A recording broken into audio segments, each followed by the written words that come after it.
What's up, y'all? I'm Ron. This is 6 5. We're answering rapid fire questions, baby. Danny.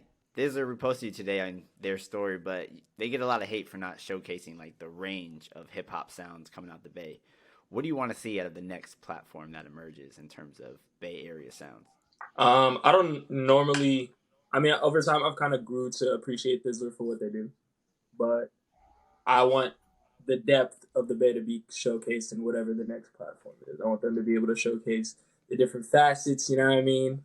The different pockets, different genres that people dip into. There's a lot of R&B that I feel like doesn't get highlighted. Yeah, just show some range. You know what I mean? The Bay has a lot of talent in like different pockets. A lot of range, no rover. Fadi, we're going to you. Your sample game Yep. is top tier. What are you looking for when picking a sample? Like maybe like a Sessions 134, for instance. Definitely looking for like nice vocals, no drums, and if there's drums, kind of just chop around it. I kind of vision like the drums inside my head, and then kind of like chop in my head as I'm listening to the sample.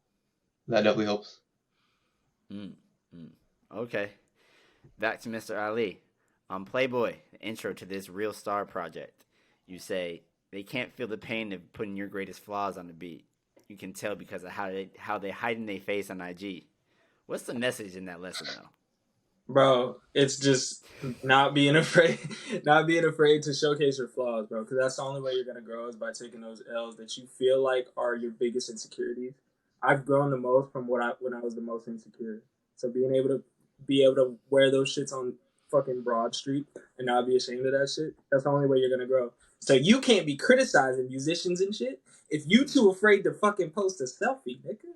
Those people that ain't posted since 2021, how you criticizing a rapper, bro? You ain't even try to post. See? Nah, see, I'll get into it. But yeah, that's basically what I meant. Okay. Thaddy, you just got back from this 65, 75-ish day tour of Asia. A lot of people take trips like that and come back like artistically different. How do you think that trip will kind of like influence your producing style in the future? Ooh, that's a good one. Yeah, didn't really think that. Probably just, I think it made me more like aware of like other sounds and like sounds that I wouldn't necessarily pay attention to before. So I think it made me more like free in like producing like whatever I kind of want now. Hmm. That's Yeah, fire. it's fire. That's fire. All right, Danny. You name dropped me specifically on the night that time stood still in a bar that ends with you referring to your loneliness in that moment. As someone who intentionally does things different, do you sometimes feel like there's nobody else doing what you do or you're in your own lane?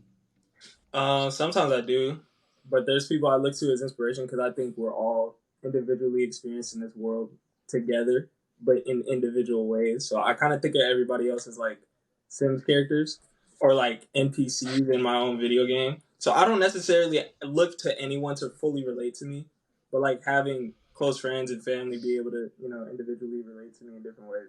That's kind of the way I approach this world. Okay. And last question, Fatty. As you continue to get reps in and songs under your belt, how do you make sure you're constantly getting better and improving as a beat maker? I think I probably try to like create something that hasn't been done before, and then just kind of go from there, like stray outside of my comfort zone. Okay, so intentionally doing things different. Exactly, yeah. You see why we relate. Exactly. 6'5" brethren. Y'all related? Yeah. Brothers. Nah. Big bros. All right, now it's time for a hype or tight. This is going to be hyper tight real star edition. So everything is related to stars. Y'all ready? Ooh, Neil deGrasse. Uh-huh. Yeah, I'm out here rapping with Neil deGrasse. Nah, never mind. Oh, we clipping that. We got 60 seconds to answer 5 questions. I'm going to ask you hyper tight. So if you think it's hype, what you think is like, oh, this is a fad, it's not going to continue. Bad. It's hype. If you think it's tight, it's dope, it's cool, it's going to stick around for a while, let me know. I'm going to ask you based on the topic. You're going to tell me your answer. I'm going to say why. And then we're going to keep moving. All right? 60 seconds on the clock. So if something's only a little bit of a fad, you could say it's a little fatty. Nah.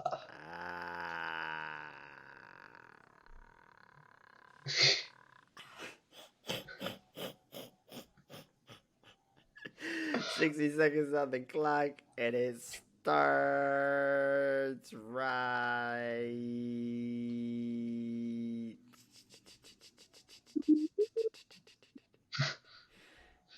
now. Danny, Starbucks, hypertype.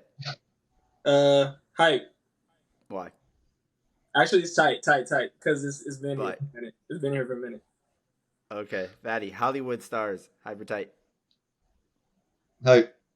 Why? I fucking need a star on the sidewalk for. Danny, The Fault in Our Stars, the movie, hypertype. Yo, underrated. That's tight. That's one of the first times I've ever cried in a movie theater. Okay. Fadi, astrology, hypertype. Hype. Why? I just don't fuck with it. 20 seconds on the count. Danny, Star Wars, hypertype. Hype, because new shit is boof. Oh, wow. All right, 10 seconds left. Bonus round. Fadi, new Starry Lemon Lime Soda that was formerly known as Sierra Mist, hypertype. Hype. Why? I fuck with Sierra Mist. That was like, I don't know.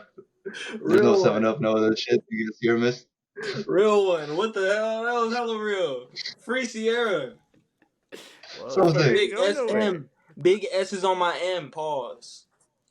Free Mist. Free Mist. Free Hey. Mist. Misty Elliott.